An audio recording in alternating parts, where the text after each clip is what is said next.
You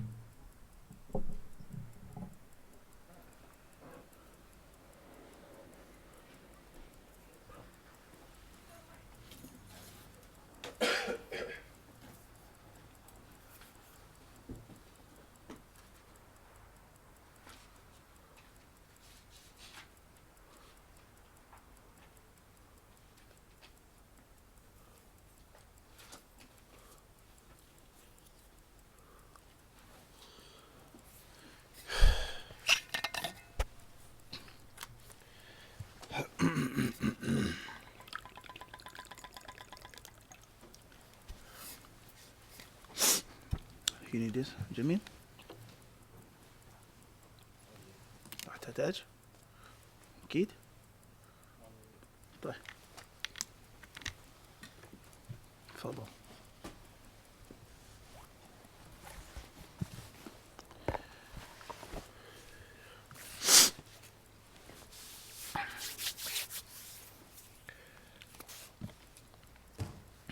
بسم الله الرحمن الرحيم. الحمد لله رب العالمين، والصلاة والسلام على رسول الله وعلى آله وصحبه وسلم تسليما. أما بعد. Tonight's lesson is on fiqh al-hadith, sharh al-hadith, fiqh sunnah, from the book that we started a while back, Bulugh al-Maram fi Adillat al-Ahkam of Al-Hafidh bin Hajar al-Asqalani rahimahullah ta'ala. Bulugh al-Maram fi Adillat al-Ahkam, which is basically a book, as we've explained and we'll explain again. There's nothing wrong with explaining again, about approximately roughly 1400 hadiths roughly regarding the permissible and the impermissible in al-Islam, the things that you can and cannot do, the things that you should and should not do with regards to the physical, practical issues of jurisprudence. The physical, practical issues of jurisprudence. Not creed, theology, dogma, belief, no. Not tafsir of the Quran, no. Not the biographies of the Imams of the past, la. Not the hadiths about fitan, trials and tribulations, apocalyptic turmoil, fitan, malahim. I worked on this. Not hadiths about softening the heart, even though there are sub-chapters on that, but mainly dealing with the halal and the haram on a daily basis. How many prayers do you have to make in a day? When and how? What food you're allowed to eat? What food you cannot eat and why? What is permissible to drink? What can you not drink? What clothes can you wear? What clothes are you forbidden from wearing and why? When you get married, who do you marry? Can you marry your cousin in Islam? Can you marry your stepdaughter in Islam? Can you marry a woman who isn't a Muslim in Islam? When a person dies, how is their body to be washed? How are they supposed to be put into a shroud? How are they to be prayed over? How are they to be buried? What happens to the wealth that they left behind? The will, the estate? How is it split up? When a person cannot get along with his wife, when a woman cannot get along with her husband, is it permissible to get divorced? Is it haram to get divorced? Can a woman seek the divorce? Etc. Etc. The ahkam, the rulings.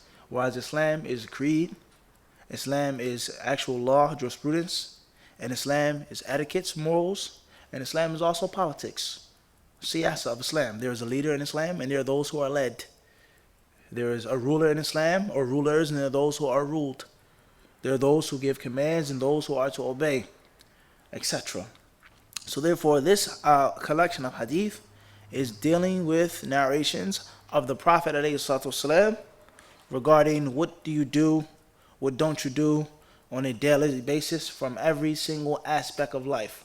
From the time you wake up in the morning until the time when you go to sleep.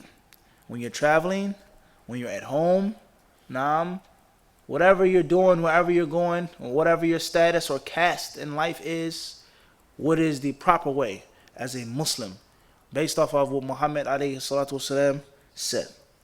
And it's something that's known, we've explained this many times. And a specific chapter because the books of hadith that deal with these rulings are based off of chapters. They're organized, compiled, organized, and topically arranged. Topically arranged. Not alphabetical, but topically arranged. From water, prayer, zakah, etc. So we're dealing with the book of marriage, Kitab al-Nikah, hadiths on marriage. And now we're talking about Bab al-Kafa'ati wal-Khiyar, compatibility and equality, and the right to pick and choose who you want to marry. As we explained in the classes before, nothing new. Is it permissible to marry a woman who isn't equal to you in certain aspects of life? Is it permissible for a woman to be forced into a marriage? Can she be married without her wali's consent? If a woman is older than you or younger than you, if a woman comes from a different ethnic background or ancestral background, if you and your wife have different financial status, different income, is it permissible and impermissible? As we explained before. So last week we were explaining hadith number 857, which is the report of Abi Hurairah radiallahu anhu on page 353, in which he told the tribe of Bani Bayaldah, he says, "Ankihu Aba Hindin wa ankihu ilayhi wa kana hajjaman." The hadith in Sunan Abi Dawood and the Mustadrak of Al-Hakim, in which he told these people, the men from this tribe, that there was a man whose name was Abu Hind, the father of Hind. And he told that tribe to marry this man off, allow him to get married to one of your daughters, one of your nieces, one of your female cousins, allow him into your tribe. وَانْكَحُوا إِلَيْهِ, and also marry one of his daughters, marry his aunt, marry his sister, marry his mother. You should exchange marriages. وَكَانَ حَجَّامًا, even though this man Abu Hind was someone who makes hijama, he was someone who cupped people, the medicinal process of extracting stale blood, of taking out old, useless blood that now could possibly become harmful. And many other substances, things in the body, when they stay there too long, become harmful. And the body, one way or another, has a way of removing them. Some things can be removed, and other things cannot be, except through another way, such as the cupping, taking the old, stale blood out of the body and allowing new, fresh blood to move about. Khair, inshallah. Like spring cleaning, getting rid of the extra stuff in your closet and getting rid of stuff that has no use, no purpose. It's just collecting junk. So make room for new things, fresh air, dust, dirt, particles, etc.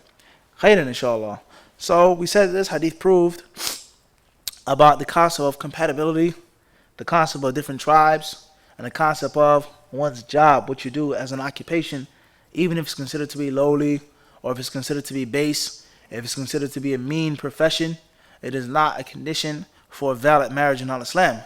And the only thing, according to the correct view from the people of knowledge, now all of them say this, but the strongest opinion is the only thing that marries in a nikah with regards to compatibility and equality is religion and good character.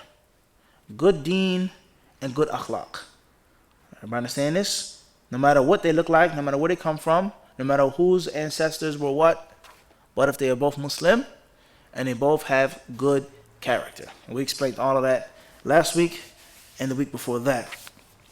The next narration number 858, is also pertaining to an issue of compatibility and equality, but not pertaining to race, not pertaining to ancestry or ethnicity, not pertaining to tribe, family, clan, not pertaining to profession, but it's pertaining to another aspect of human life. Another aspect of human life. The hadith, it says, وَأَنْ عَائِشَةَ رَضِيَ اللَّهُ تَعَالَى عَنْهَا قَالَتْ خُيِّرَتْ بَرِيرَةُ عَلَى زَوْجِهَا حين اعتقت متفق عليه في حديث طويل. ولمسلم عنها أن زوجها كان عبدا، وفي رواية عنها كان حرا، والأول أثبت. وصح عن ابن عباس رضي الله تعالى عنهما عند البخاري أنه كان عبدا. It says here once again, وعن عائشة. I don't know if everybody's print is the same, but in my print it says وعن عائشة, which is a mistake. There's a med on the alif, which is wrong. That's a khata. Fix it in your book. وعن عائشة الساكنة رضي الله تعالى عنها قالت خيرت بريرة على زوجها حين عتقت متفق عليه في حديث طويل. ولمسلم عنها أن زوجها كان عبدا وفي رواية عنها كان حرا والأول أثبت وصح عن ابن عباس رضي الله تعالى عنهما عند البخاري أنه كان عبدا. Narration of Aisha رضي الله عنها. There was a woman whose name was Barira, and she was given her choice regarding her husband when she was freed, agreed upon, and it is part of a long hadith. Muslim has from Aisha radiallahu anha, her husband was a slave. A version from the it says a version from her has he was a free man. The first opinion is more well established. It was confirmed to be a sound opinion from Ibn Abbas radiallahu anhu by Al-Bukhari. He was a slave. Hadith is telling us that there was a woman whose name was Barira. It was her name, Barira, during the time of the Prophet ﷺ. And this woman, Barira, had two qualities. The first quality is that she was married. The second quality is that she was a slave. Someone had owned her. She was the servant of someone else.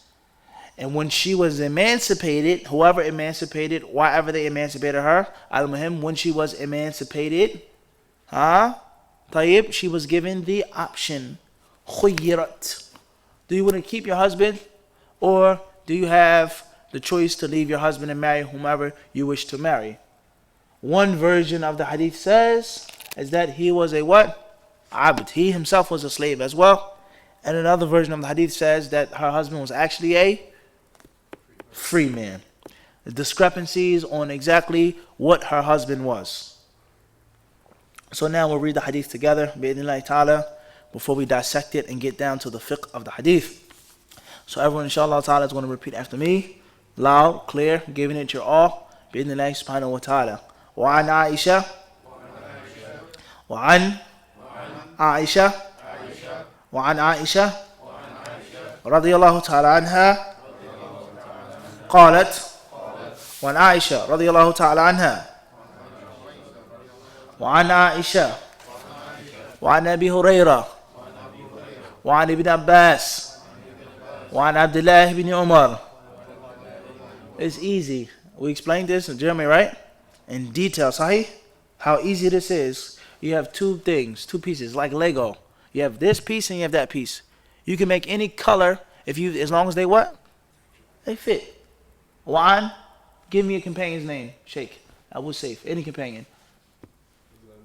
Okay. So now say it in Arabic. Narrate it, Abdullah Masood. Say Wa'an. See how easy that is? Give me another name. Jeremy. Wa'an Abi Bakr. You had a grammatical issue now. With a kunya. Tayyib. Another companion's name, Sheikh Khan. It's just that easy. Wa'an Uthman. You don't gotta know Arabic to say that. It's literally that simple. Oftentimes, we ourselves, we make it what? No doubt. Being stuck. It's just that drink of what? Wallah, it's that simple. Wa'an Aisha. How many Muslims know the name what? Aisha. Even if it's not a Muslim, Aisha. Aisha.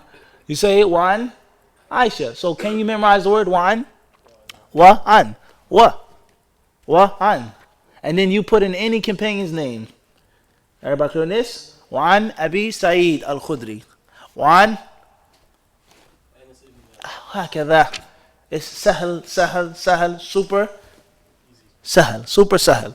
Everybody clear on this? Right? So there's no reason why anybody in front of me can't say that part of the hadith what? That easily. Wa'an Aisha. Wa'an Aisha. You don't have to be a master of the ayn. Just simple. Wa'an Aisha. And then what do you say after the companion? It's that easy. Wa'an Aisha radiyallahu ta'ala anha. طيب. قالت وعن عائشة رضي الله تعالى عنها أنها قالت. أنها قالت. طيب, let's go the easy way. What's in front of us? وعن عائشة رضي الله تعالى عنها. وعن عائشة رضي الله عنها قالت. وعن أبي هريرة رضي الله عنه قال. وعن عائشة رضي الله عنها قالت خيرت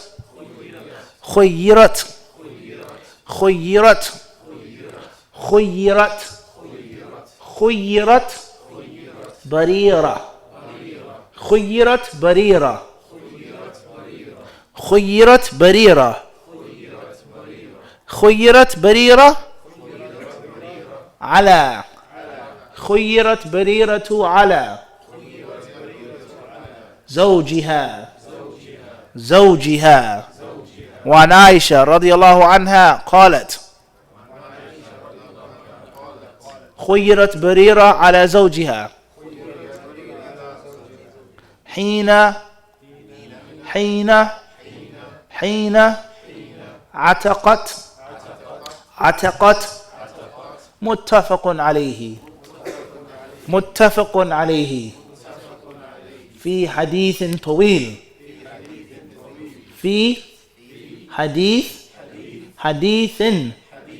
طويل. وعن عائشة رضي الله عنها قالت خيرت بريرة على زوجها. وعن عائشة رضي الله عنها قالت خيرت بريرة على زوجها حين عتقت.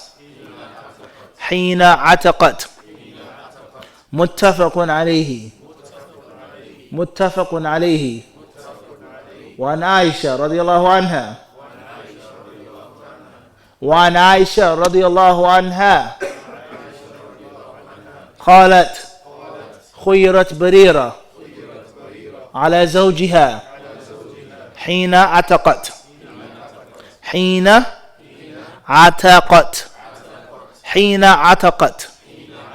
متفق عليه.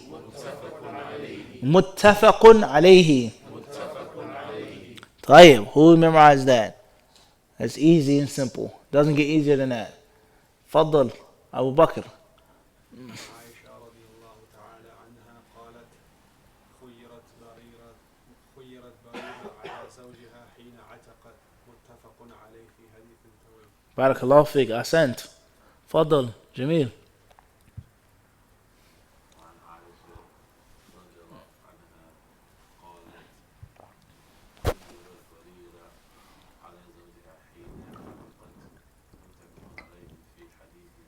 جزاك الله خيرا. بارك الله فيك. على مين؟ تفضل.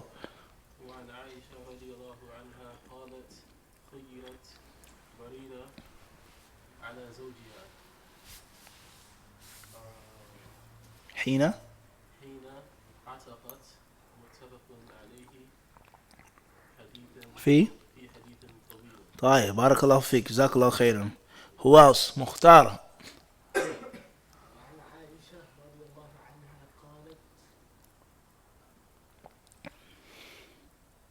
خيرت على زوجها. جزاك الله خيرا. أحسنت. مجاهد. وعن عائشة رضي الله تعالى عنها قالت خيرت بريرة على زوجها حين عتقت. متفق عليه في حديث طويل. جزاك الله خيرا. أحسنت. معاذ. وعن عائشة رضي الله عنها قالت خيرت بريرة على زوجها حين عتقت. طيب, جزاك الله خيرا. محمد. You got it? وعن عائشة رضي الله عنها قالت خيرت خيرت بريرة بريرة على على زوجها زوجها حين حين عتقت عتقت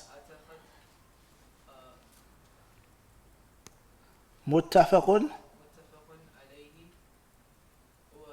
في في حديث طويل طويل قوي طويل طويل طيب بارك الله فيكم طيب practice makes what? Perfect. Practice makes better, which will eventually practice with better will lead to bi'idhnillahi ta'ala. Hifd takes what? Courage. That's the first step, is to have what? Courage. You can't be scared. You can't be what, Mukhtar? Nervous. And you can't deny when you what? And say, I was never nervous. You can't say that. Some of the bravest warriors, they may say, I was what? Everybody understand this? You can't say that you're not. If you're nervous, there's nothing wrong with being what? Nothing wrong with being nervous. The greatest master of hadith was once a beginner. It was once a what? A beginner. Everyone has a starting point. Everyone has a what? Starting point. Everyone. Secondly, after you have courage, you have to realize that Allah will make it easy if you take a step. If you take a step, Allah will make things simple. And you may not be able to understand that, but you have to have the courage, number one. And number two, you got to realize that you have help. You have help in that spot. You're trying to do good. Allah is not going to forsake you. Number three is that you have to realize your memorization is like a muscle. It has to be worked out. It has to be developed. It has to be enhanced. It has to be what? It has to be enhanced. No one is born Arnold Schwarzenegger. You got to what? Work hard to get those muscles. Sacrifice hours of practice, of hard, grueling, hifd, memorization, review, practice over and over and over and over again. And then bi'idhnillahi ta'ala, then you'll have those what? Those mental muscles. Everybody understand this? It doesn't come on a plate of silver. It doesn't come on a silver platter. It doesn't come on a bed of roses. But bi'idhnillahi ta'ala, it's easy. Especially if you're young. Especially if you have less stress. No wife, no children, no bills, no car notes, no this, no that. You have nothing clouding your mind. Like many people that are grown have all types of problems and stress. And this is the whole concept of learning and studying the Quran and Arabic and Hadith at a young age. Soak it up. Soak it all up. Bi'idhnillahi ta'ala. Khairan inshallah. That's why it's very important for a young man or for a young woman who wishes to study and wishes to be and aspire to become an imam or a qari or a qadi or a sheikh or a scholar. It's to go for it, bi'idhnillahi ta'ala, when you're young. Because the elasticity of the mind is limited, just like the elasticity of the body. Everybody understand this? And as you grow older, you grow wiser. You have more understanding. You become less impatient. You become less hasty. You have more wisdom, more insight. But your memory power, the power to memorize, the elasticity of the rubber band is not as what? It's not as stringy as it used to be, just like the physical body. Just like the physical body. So it's very important for anybody who's young and who aspires to be a professional student of knowledge. I want to be a scholar. I want to be an imam. I want to be the qari in the masjid. I want to do this. I want to do that. You have to go after your dreams, not tomorrow, but today. Bi'idhnillahi ta'ala. Well, you have to have courage. You have to seek help from Allah subhanahu wa ta'ala. And you have to realize that it takes time. It takes time. It doesn't happen overnight. But you have to get it started, bi'idhnillahi subhanahu wa ta'ala. So that's my advice. Moving forward, this hadith, the breakdown of it is very simple. It's pertaining to an issue of compatibility with regards to someone being in bondage and someone being free. Are they compatible for each other? First question. Question is, when a woman is married and she and herself is in bondage, whether her husband is or isn't, and she becomes free, does the marital contract become abated or not? Does it go null or not? Does it remain or not? Everybody clear on this? In Islam, there are rulings and there are regulations for every single thing. And from those rulings and regulations are the rulings and the regulations of slavery. of slavery. When someone is or isn't a slave, someone is freed, emancipated, whatever the case may be, it is not just a hectic process. It's not something that is made up by men.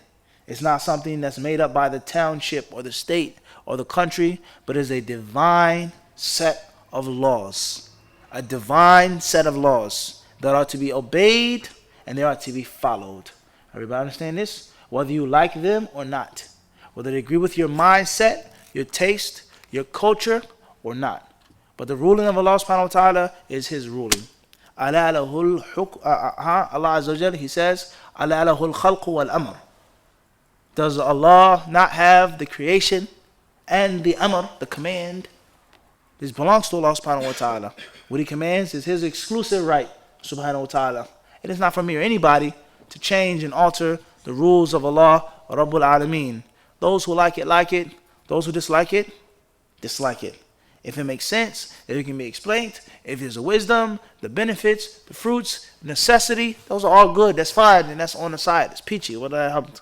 But if that's not the case, I'm a slave, just like you're a slave. That's what we believe as Muslims. We are servants of Allah, and it's not our place to determine and figure out what is and what isn't. Everybody clear on this?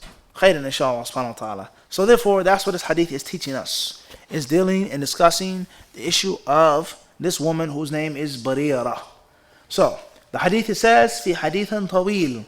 It's a very long hadith. In other words, this woman and her story is one that's very lengthy. This woman whose name was Barira, she has a hadith, a narration, and which is not short, but very long. And there are different rulings, etiquettes, and benefits that are taken from this woman's story. Just like any long hadith. The hadith about Aisha radiallahu anha being accused, being slandered, the scandal, that's a very long hadith. And anytime it's a long hadith, then there's going to be what? A whole list of ahkam, fawaid, lessons, morals. Naam, khairan inshallah. Any hadith that's long. Let alone if it's a long hadith talking about what? One person. Everybody clear on this? So this woman, her name was Barira. And she has a very long narration, how she lived when she was emancipated, etc. From this long hadith is the story when she finally got her freedom. She was given the option. Stay with your husband or remarry. Everybody clear on this? Who gave her that option? It does not state that it was the Messenger of Allah. We didn't get there yet. Everybody clear on this? خُيِّرَتْ وَرِيرَةُ عَلَى زَوْجِهَا. Her husband. حِينَ عَتَقَتْ. When she was freed. Then we have the other narrations of this hadith that say that one of those narrations says that he was a what? He himself was a what? A slave. And others say he was a... Everybody clear on this? So that's going to affect the ruling now. Khairan inshallah subhanahu wa ta'ala. Ibn Hajar rahimahullah ta'ala, he then says, وَلِمُسْلِمٍ عَنْهَا. Now that hadith is in Bukhari and Muslim. مُتَّفَقٌ عَلَيْهِ. He says, وَلِمُسْلِمٍ. Another version of this hadith outside of Sahih Bukhari, but in Sahih Muslim states that her slave was an abd. He says, وَفِي رِوَايَةٍ يَعْنِي أُخْرَى. And in another version outside of Sahih Muslim, what he says, كَانَ حُرًّا. That the slave, that the husband was free. وَالْأَوَّلُ أَثْبَتْ. And the first narration, the first version is what? Stronger. Is that he was a what? Slave, and not he was not free. Khairan inshallah subhanahu wa ta'ala. Moving forward. He then says, وَصَحَّ عَنِ ابْنِ عَبَّاسِ رَضِيَ اللَّهُ عَنْهُمَا عِنْدَ الْبُخَارِ أَنَّهُ كَانَ عَبْدًا. And he says, Ibn Abbas said, not this hadith, this is Aisha's narration, but there's another report from another companion. You have cross-examination, corroboration, whatever you want to call it. Ibn Abbas inside Bukhari, he himself said that this man was a what? Slave. Everybody understand this? Moving forward. He says,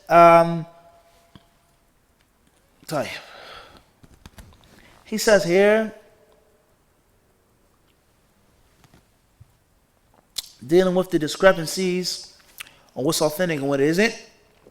He says, وَالْحَدِيثُ دَلِيلٌ عَلَى ثُبُوتِ الْخِيَارِ لِلْمُعْتَقَى بَعْدَ إِتْقِهَا في زوجها إذا كان عبدا وهو إجماع واختلف إذا كان حرا فقيل لا يثبت لها الخيار وهو قول الجمهور قالوا لأن العلة في ثبوت الخيار إذا كان عبدا هو عدم الكفاءة من العبد للهرة في كثير من الأحكام، فإذا عتقت ثبت لها الخيار من البقاء في عصمته والمفارقة، لأن في وقت العقد عليها لم يكن من أهل الاختيار. وذهبت الهدوية وآخرون لأنه يثبت الخيار وإن كان هرا، واحتجوا بأنه قد ورد في رواية أن الزوج جبريل كان هرا، ورده الأولون بأنها رواية مرجوحة لا يؤمن بها. قالوا لأن عند تزويجها لم يكن لها اختيار، فإن سيدها زوجها وإن كرهت، فإذا اعتقت تجدد لها حال لم يكن قبل ذلك. قال ابن القيم إن في تخييرها 3 مآخذ، وذكر مأخذين أو مأخذين وضعفهما، ثم ذكر الثالث وهو أرجحها، وتحقيقه أن السيد عقد عليها بحكم الملك حيث كان مالكا لرقبتها ومنافعها، والعتق يقتضي تمليك الرقبة والمنافع للمعتق، وهذا مقصود العتق، فإذا ملكت رقبتها طيب إلى آخره. He then goes on to say this hadith proves the following things. Number 1 is that when a woman is freed and her husband is also a slave, but he was not emancipated, then she has the choice. She has the option to stay with the husband or separate from the husband. Everybody clear on this? How many people do we have in this scenario? 2, a man and a woman. Both of them were originally, one was emancipated. Who was? The woman. She's married to this man. They're married according to the Sharia. Now she's no longer in bondage. She has the option of doing what? Staying with the husband who still remains a servant, or moving forward. Everybody clear on this? And he says, and this is ijma', no difference of opinion among the ulama. No difference of opinion that this is the ruling in this issue. The problem comes in when she is emancipated and her husband is free. We explained that they're both slaves. Now she became free and he was already free. Does she have the option or what? Or not? Everybody understand this? Everybody clear on this or not? So most of the ulama, they say that she doesn't have the option. That's her husband. Everybody, and there's no reason for them to become separated. And others, they say the exact opposite. Al-Muhim, it's a very long issue of discussion. What is important is for us to understand that this is an issue of compatibility and equality.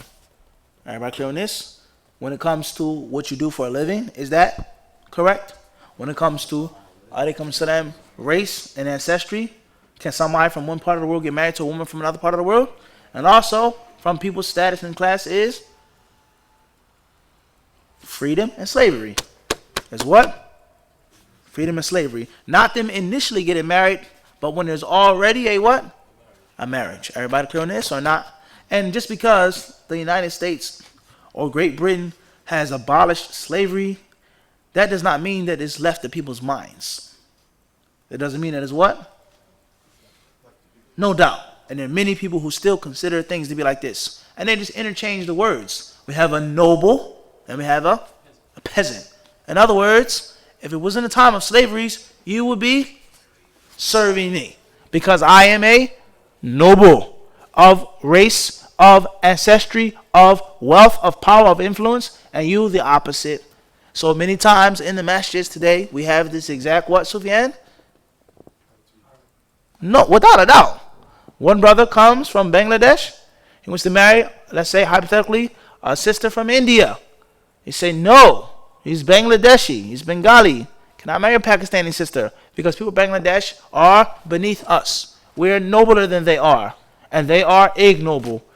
Same type of mindset. Everybody clear on this or not? In any other country, hadith, you can go on and on and on and on and on. Everybody clear on this? Unfortunately. Everybody clear on this? So whether it is in a place or time in which there's quote-unquote slavery, or whether when slavery is abolished, everybody's free, the concept of compatibility and equality. Everybody clear on this or not? With regards to initiating a marital contract, and with regards to what? Walking away from one. Everybody clear on this or not? Khairan, inshallah. So that's all we'll take from that hadith tonight.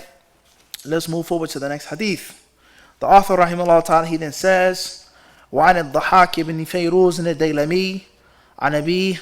He says وعن الضحاك بن فيروز الديلمي عن أبيه رضي الله تعالى عنه قال قلت يا رسول الله إني أسلمت وتحتي أختان فقال رسول الله صلى الله عليه وسلم طلق أيتهما شئت. رواه أحمد والأربعة إلا النسائي وصححه ابن حبان والدارقطني والبيهقي وعله البخاري. The next hadith, it states in English, obviously it's a bit different than Arabic, the numbering system. Khairan. Says here, narrated, Dhahak bin Fayruz ad-Daylami, on the authority of his father. Says here in the footnotes, he is Abu Abdullah Fayruz ad-Daylami or al-Himyari. For selling at Himyar.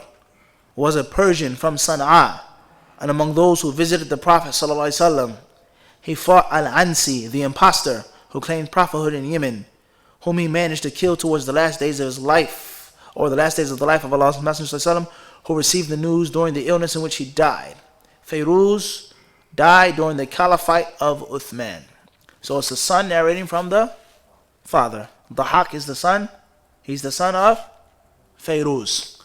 He narrated, I said, one day he went to the Messenger of Allah and he said, O Allah's Messenger, I have accepted Islam and I am married to two sisters. I have two what? Two sisters. They're both my wives. Two blood sisters. He says here, Allah's Messenger ﷺ then said, divorce whichever of them you wish.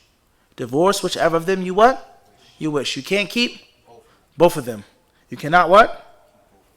You cannot what? Keep both. One of them has to go. He then says, this hadith is reported by Ahmad and Al-Arba'ah, except An-Nasa'i. Ibn Hibban and Ad-Darqutni, Al-Bayhaqi graded it Sahih, but Bukhari graded it as being defective. As being defective.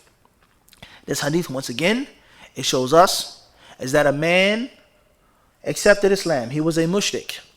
He accepted the deen. He went to the Prophet ﷺ, and perhaps he thought or felt that what he was doing or had did as a non-Muslim was wrong. Maybe from the teachings of Islam in Medina, I've accepted Islam and I'm married to two women, and these women are both sisters, blood sisters. The Prophet ﷺ, he didn't say which one came first, which one is oldest, which one you love more, which one is more beautiful, which one is more righteous. He says, طَلِّقْ أَيَّتَهُمَا شِئْتَ. You must divorce what? One of the two. In other words, a man in Islam cannot be married to what? Two sisters at one time. Not two sisters, but at the what? Same time. The author, he says, this hadith is collected by Al-Arba'ah. It's collected by the four. Abu Dawood, Tirmidhi, Ibn Majah, Illa Nasa'i. And from the ulama of the past who graded this hadith as being sahih was Ibn Hibban of the 4th century. Ad-Darqutni of the 4th century. And then afterwards is Al-Bayhaqi. As far as Imam Al-Bukhari, he said that this hadith is not authentic. A'allahu. He said this hadith is missing something which allows it to be graded as authentic. This hadith, its takhrij, its meaning, gives us a whole slew of rulings, of ahkam. What are one of these rulings that we take from this hadith? It's impermissible for you to have two blood sisters at the same time. What does that prove?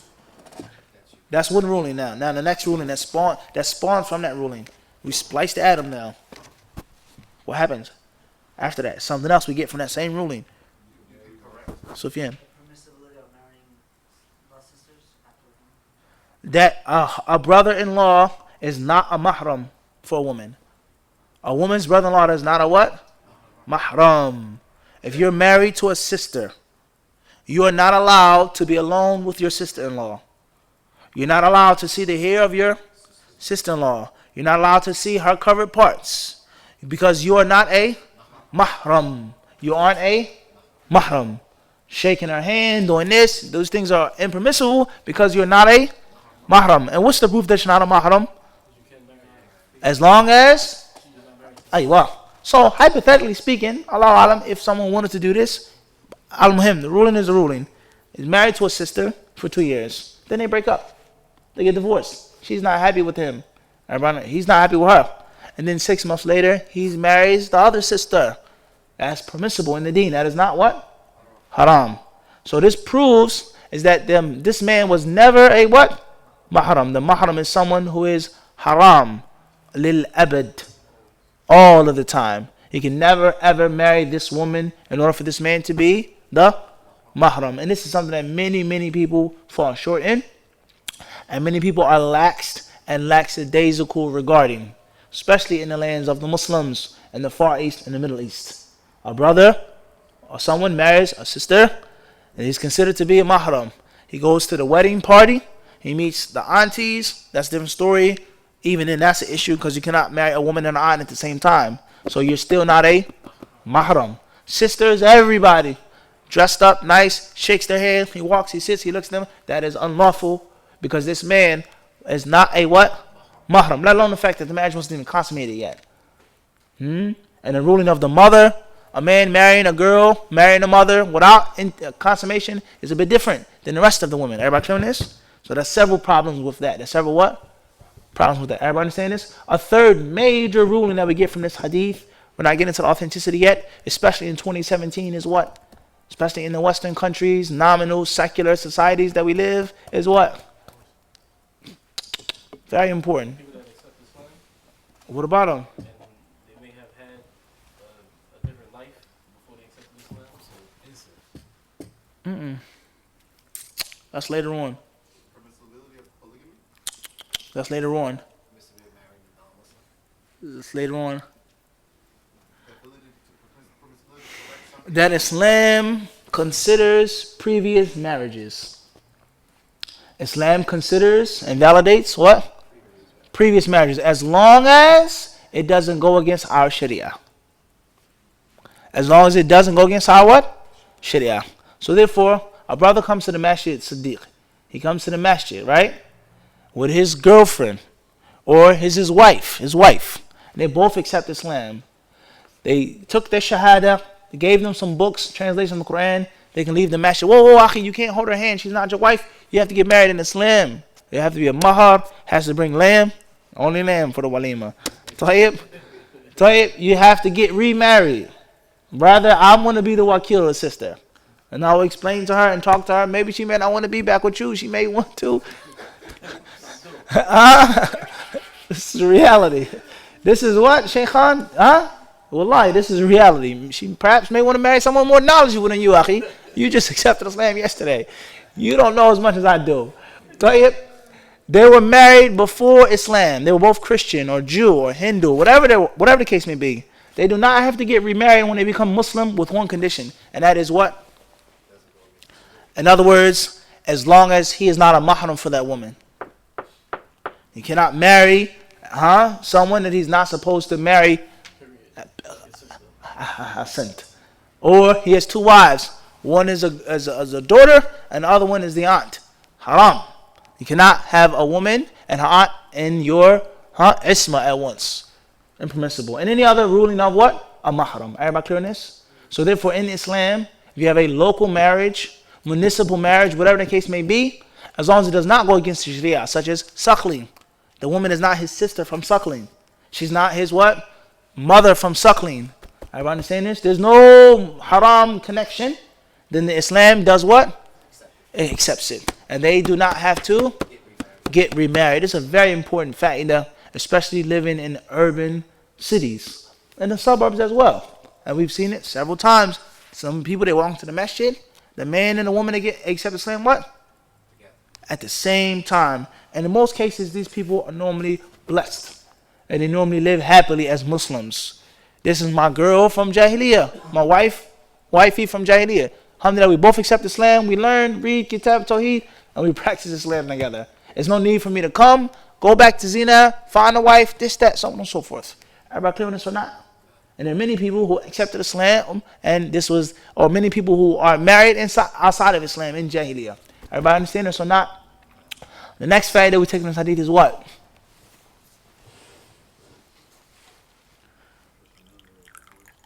Permissibility of divorce.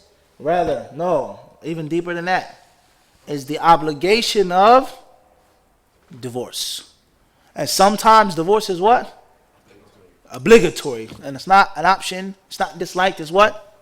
Mandatory. Everybody understand this? Divorce has how many rulings, Suhail, in Islam? Nope. And you're not Suhail. How many rulings in Islam apply? How many rulings are applied to divorce in Islam? Very important. 5 rulings. 5 rulings. All 5 apply to talaq. Sometimes talaq is haram. Such as? Exactly. Divorcing a woman who's menstruating. That's impermissible. Everybody understand this? Doesn't count or not? That's a what? Mas'ala on the side.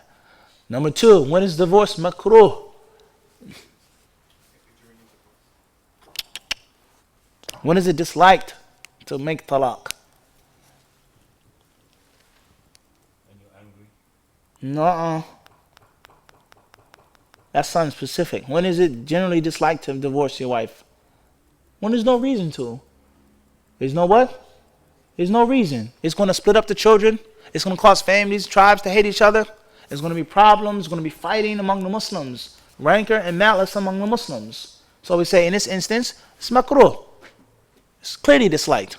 When it is talaq mubah, something that's just unprescribed. It's permissible. It's not haram. It's not disliked. You can just do it if you want it. If you don't do it. When there's what? When there is no separation. Let's say a man is with a woman. There's no children involved. There aren't going to be fighting families. We respect each other. We say, this is just not going to work. I'm not happy. You're not happy. You're not the worst person. Nor am I the worst person. I'll let you go peacefully. I hope that you have a blessed life. Allah will be with you, be with us, inshallah ta'ala. Assalamu alaikum. It's fine. There's nothing wrong with that. There's nothing what? There's nothing what? Wrong with that. Rather, that could be better and best for both of them. When is divorce recommended?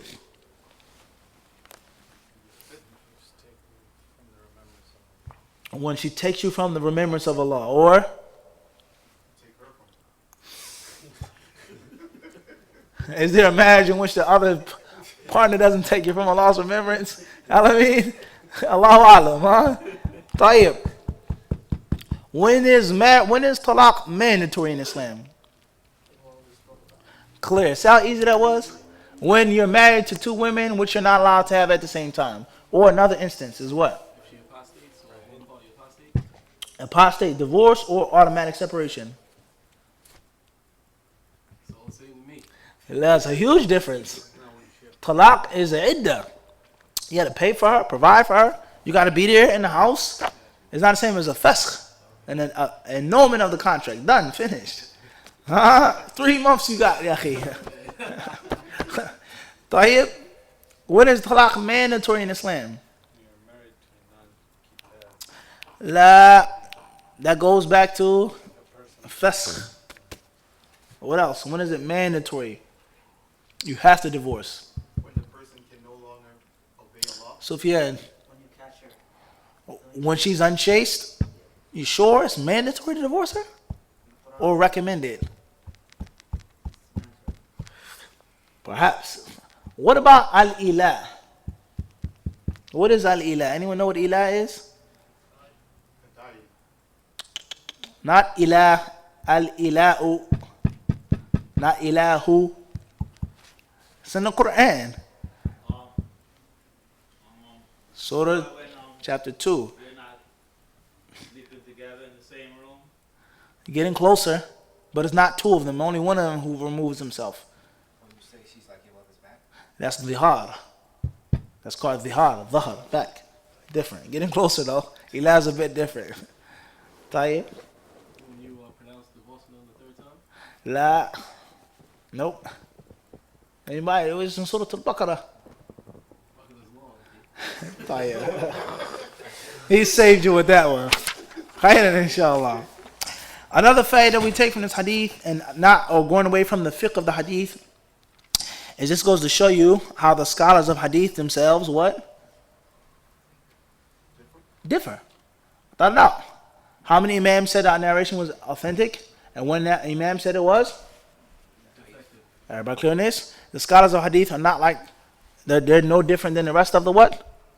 Ulama. Fuqaha, people of tafsir, They differ on hundreds of issues. Everybody understand this? So scientifically wrong to say that any field of hadith is agreed upon by all of the people of hadith. Everybody clear on this? This is a prime what? Example. Another fact very important with regards to dawah is that these people, you don't think they heard that Imam al-Bukhari declared it to be weak? Huh? Or defective? Yet and still they declared it what? Sahih. Did they not know the status of Imam al-Bukhari? But at the same time, what? Malish. I mean, Allah have mercy upon Imam al-Bukhari. I'm a man just like he was a man. Allah gave me a mind. He gave me Imam al-Bukhari a mind. I have my library, my teachers. Imam al-Bukhari had what? His. So there's no blind following among Ahl Hadith. And there is no worship of a personality, taqdees al-ashkhas, making someone holy. And you cannot even think when this person speaks. This is a perfect example. This is no hidden book. There's no shubhat. This is what? Clear, clean cut in English, right in your face. And there are hundreds of other issues like this on which the scholars of Hadith, they what? They differ. So let's ask ourselves a hypothetical question. Out of these imams, we're not trying to put any, but just let's say Imam at-Tirmidhi, Nasa'i, Ibn Majah, all of these imams, but those who specifically he mentioned made tasheeh. Ibn Hibban, Daraqutni, Bayhaqi. There is no doubt Imam al-Bukhari came before all of them, and he was more learned than what? Without a doubt. Yet and still,